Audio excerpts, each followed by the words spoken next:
പ്രശസ്തമായ ചക്കുളത്താവ് പൊങ്കാല നാളെയാണ് ആഘോഷിക്കുന്നത്. വൃശ്ചിക മാസത്തിലെ തൃക്കാർത്തിക ദിവസമാണ് പൊങ്കാല. വ്യാഴാഴ്ച പുലർച്ചെ 4-ന് നിർമ്മാല്യ ദർശനവും അഷ്ടദ്രവ്യ മഹാഗണപതി ഹോമവും 9-ന് വിളിച്ചുചൊല്ലി പ്രാർത്ഥനയും നടക്കും.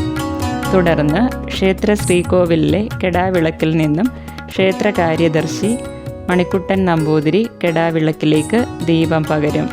ശേഷം നടപ്പന്തലിൽ പ്രത്യേകം തയ്യാറാക്കിയ പണ്ടാര പൊങ്കാല അടുപ്പിലേക്ക് ട്രസ്റ്റ് പ്രസിഡന്റും മുഖ്യ കാര്യദർശിയുമായ രാധാകൃഷ്ണൻ നമ്പൂതിരി അഗ്നി ജ്വലിപ്പിച്ചുകൊണ്ട് പൊങ്കാലയ്ക്ക് തുടക്കം കുറിക്കും.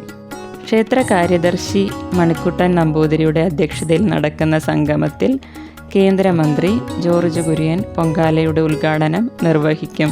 രാവിലെ 11-ന് 500-ലധികം വേദ പണ്ഡിതന്മാരുടെ മുഖ്യ കാർമ്മികത്തിൽ ദേവിയെ 51 ജീവിതകളിലായി എഴുന്നള്ളിച്ച് ഭക്തർ തയ്യാറാക്കിയ പൊങ്കാല നെയ്തിക്കും.